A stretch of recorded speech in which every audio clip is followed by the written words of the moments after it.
The three that got away. As you know from my work, I'm a narcissistic psychopath, diagnosed by the good doctors. And therefore, I have narcissistic personality disorder and antisocial personality disorder. I knew at an early age that I was different. I knew at an early age that I was set apart from other people. I, of course, did not at that early age know that I was a narcissistic psychopath, but I knew that I delighted in the treatment of individuals in a particular way, so that I gained power over them. And part of that realization came from observing the way that my mother, matriarch, behaved with other people. I watched as the way that she would cold-shoulder people, ignore them, berate them with an arched eyebrow, and I saw their responses and reactions to this. Their quivering responses, the way that they shrunk back, the way that they fawned over her, begged, pleaded, sought her attention, sought her favour. And as I saw that, I thought, I want that too. I once thought that that was the point at which I became that which I am. But as a consequence of my work with the good doctors, I realized that my psychopathy and my narcissism was entrenched well before that age, and that was just a manifestation, a growing awareness. As I flexed my manipulative muscles as I grew older, then I learned more and more in the way to manipulate.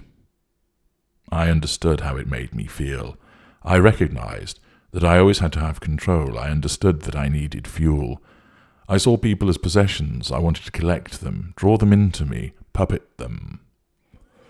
I recognized that the world viewed such behavior as wrong, yet I did not.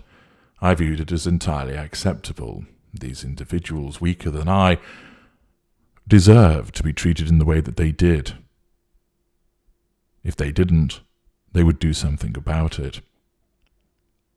And thus my knowledge increased about what I am. It was only when I had finished university and one of my intimate partner primary sources, a psychology graduate, told me in non-judgmental terms, HG, I believe that you're a narcissist and a psychopath. She explained why. I listened.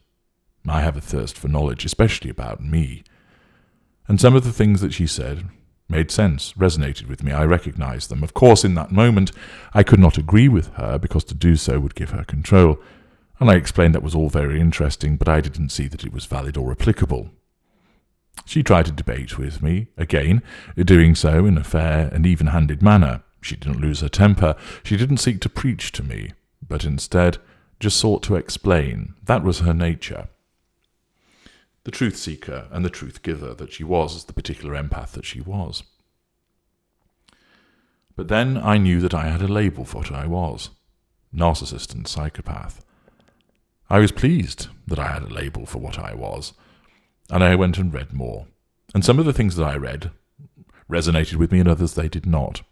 But now I had a label, in my early 20s, as to what I was. But I had known from prior to that I was different, that I was set upon this earth to achieve greatness, that I was here because I would bring influence to bear. And that is why I became the eminent screeze that I am now. And that is why I have the fingers in all the various different pies, military, political, commercial. I often talk, however, about the interactions that I have with romantic partners and familial ones, and sometimes a little about business, but much of that I have to keep shrouded, for now, in order to preserve my identity.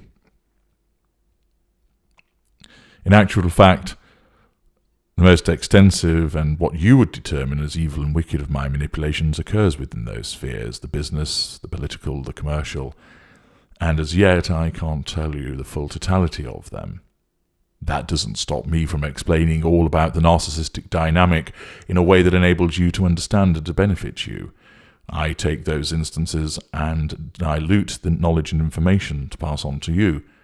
But alongside that, I do frequently provide you with examples of the way that I interact with people within the romantic sphere, particularly because that is where you, as individuals, find that you have interacted with narcissists the most, and where it causes the greatest level of devastation.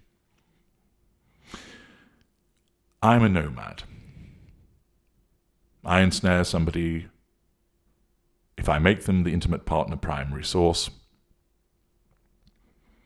They will be devalued, and I disengage. My longest relationship with an intimate partner primary source has been 4 years, 3 years of which were marriage. Thereafter, I disengaged. All my other relationships have been time periods beneath that length. This does not cause me a problem. It's easy for me to ensnare such individuals. It's easy for me to draw them to me as a consequence of my charisma, my magnetism, my Machiavellian behaviours, my rugged good looks, the fact that I dress well, that I'm urbane, well-mannered, fascinating to talk to, an interesting conversationalist, and utilise a particular form of humour. I'm also particularly adept between the sheets. All of this enables me to draw people to me, whether romantically or otherwise, to collect them, to put them in my case. Little figurines that I can then put in their requisite compartments within my fuel matrix, my possessions. And thus I have had many intimate partner primary sources, and from time to time I tell you about my interactions with them, in order for you to understand more about me, HG Tudor as an individual, but also to enable you to understand how the ultra interacts with these individuals. With each of these intimate partner primary sources, I seduce them, I devalue them, and I disengage from them. Thereafter, they never become my intimate partner primary source again because I am the nomad, but I will hoover them, and I do so repeatedly. Indeed, in one instance, I hoovered one of my intimate partner primary sources after 12 years.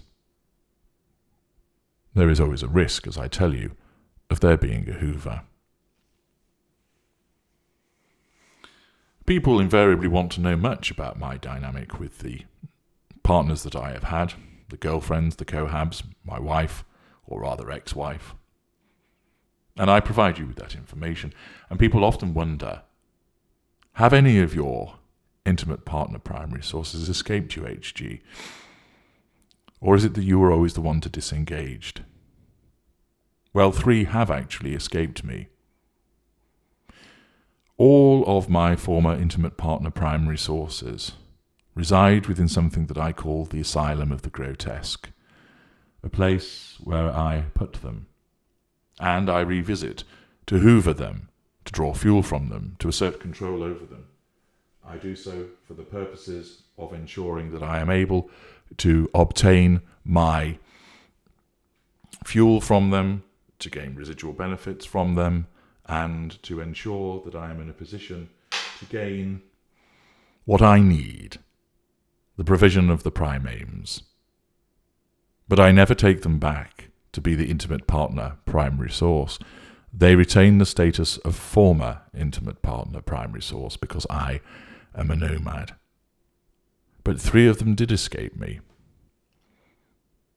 The asylum of the grotesque is where all of the secrets appertaining to my intimate partner primary sources, all of the former ones, lie.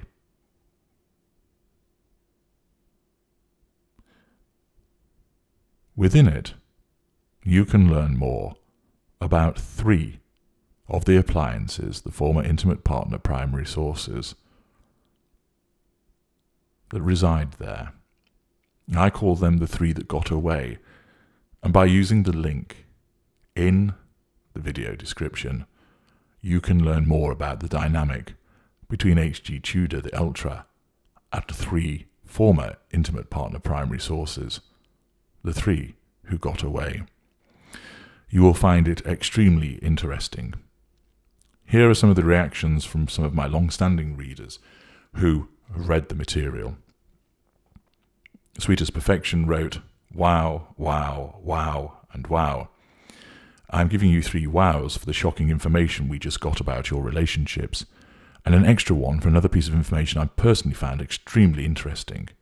I won't do any spoilers, otherwise it will not be as enticing for people, but people go read it, totally worth it. Fool Me One Time wrote, "Thank you for allowing me the privilege of reading this. You are an amazing and gifted writer. This is definitely worth purchasing." Jaya wrote, "Absolutely necessary. For those who have questions about Karen, they need to read this. I've often wondered what became of her and how she came to escape you.